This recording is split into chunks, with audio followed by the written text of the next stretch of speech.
अस्सलाम वालेकुम मेरी यूट्यूब फैमिली। उम्मीद है कि आप सब खैरियत से होंगे। नई वीडियो लेकर हाजिर खिदमत है आपका अपना अब्दुल जब्बार। आज जो वीडियो में आपसे जिस टॉपिक पे मैं आप इस वीडियो में आपसे चीज़ें शेयर करने वाला हूँ वो है कोरोना वैक्सीन। जी नाजरीन, अभी आपने देखा होगा कि पाकिस्तान में कोरोना वैक्सीन का अमल बड़ी तेज़ी से जारी है। आज के दिन से जो है 30 साल की उम्र तक के नौजवानों की भी रजिस्ट्रेशन शुरू हो गई है कोरोना वैक्सीन के हवाले से।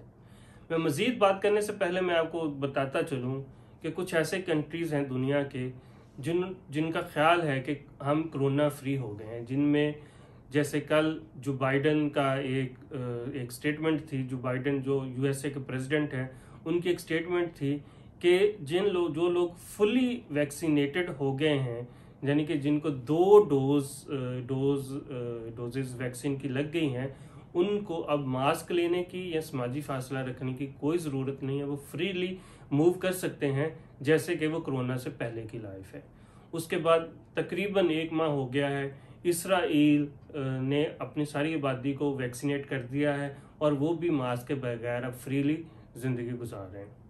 तो नाजरीन, मैं आपको ये पूछना चाहता हूँ कि कोरोना एक वबा है। इस पे तो सब लोग एग्री हो चुके हैं कि वाकई ये एक वबाई मर्ज है और इसकी जो तीसरी वेव है वो बहुत ज़्यादा ख़तरनाक और जानलेवा है और जिसने हज़ारों कीमती जानें ले ली। इवन के मेरे कुछ अपने अजीज़, मेरे मोहल्लेदार और जानने वाले लोग भी कोरोना का शिकार होकर इस दुनिया से चले गए। अब ये है कि मैंने इस जुमले से पहले ये कहा था कि मैं आपसे एक बात पूछना चाहता हूँ। वो बात ये है कि क्या आप समझते हैं कि कोरोना वैक्सीन के अलावा हमारे पास कोरोना से बचाव का कोई हल है? तो इसका जवाब है नहीं, क्योंकि इसके अलावा हमारे पास कोई उम्मीद नहीं है, कोई हल नहीं है। कहा यह जाता है कि अगर किसी भी मुल्क की 60% पॉपुलेशन वैक्सीनेट हो जाए, यानी कि वो वैक्सीनेशन करवा ले, तो वहाँ से जो कोरोना वबा है वो ख़त्म हो सकती है। तो इस ज़मन में मैं नौजवानों से, बड़ों से, बुज़ुर्गों से एक रिक्वेस्ट करना चाहता हूँ कि चूँकि हमारे पास ये इसमें कोई शक नहीं है कि कोरोना एक वबाई मर्ज है और पाकिस्तान जैसा मुल्क मुतहम्मल नहीं हो सकता कि वो इस वबा के नुकसानात को बर्दाश्त कर सके। तो नाज़रीन, आपने देखा होगा कि इंडिया शदीद तरीन कोरोना वबा की लपेट में आया हुआ है। वहाँ पे चिता जलाने के लिए उनके पास उनकी जहाँ पे चिता जलाई जाती है वहाँ पे जगह मैसर नहीं है। जो लोग हैं वो फुटपाथ, सड़कों पे और कुछ ऐसी दूसरी जगहों पे अपने प्यारों की मैयत जला रहे हैं।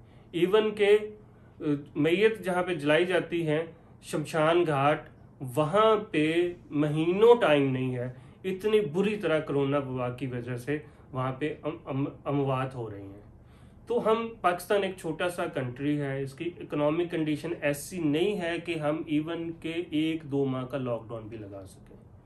तो मेरी आप सब लोगों से गुजारिश है कि 30 साल और 30 साल से ऊपर लोग वो जल्दी करें और जल्द से जल्द वैक्सीन लगवा लें। इसका कोई साइड इफ़ेक्ट नहीं है जैसे डॉक्टर्स कह रहे हैं, ठीक है ना। अब मुख्तलिफ डॉक्टर्स हैं और इसके अलावा जो मुख्तलिफ रिसर्चर्स हैं वो ये बारहा दफ़ा कह चुके हैं कि इस कोरोना वैक्सीन का कोई साइड इफ़ेक्ट नहीं, शॉर्ट टर्म कोई साइड इफ़ेक्ट नहीं है किसी तरह के भी। अगर किसी एक आध वैक्सीन का साइड इफ़ेक्ट है तो वो बहुत कम लोगों में है, हज़ारों में कोई एक आध बंदा होगा जिस पे उसका कोई साइड इफ़ेक्ट होता है, वरना इसका कोई साइड इफ़ेक्ट नहीं है।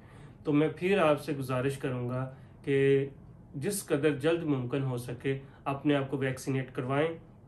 मैंने खुद वैक्सीन लगवाई है और इंशाल्लाह जल्दी उसकी दूसरी डोज भी लगवाऊंगा, ताकि हम यही सोच के लगवा लेंगे ये डोज हम अपने लिए नहीं बल्कि दूसरों को सेव करने के लगा रहे हैं। उम्मीद है कि आप मेरी इस बात से इत्तेफाक करेंगे और अपने आप को वैक्सीन लगवाएंगे। अगर आप मेरी इस बात से इत्तेफाक करते हैं तो लाइक का बटन ज़रूर प्रेस कीजिएगा। Thank you. अपना बहुत सा ख्याल रखिएगा। अल्लाह हाफिज़।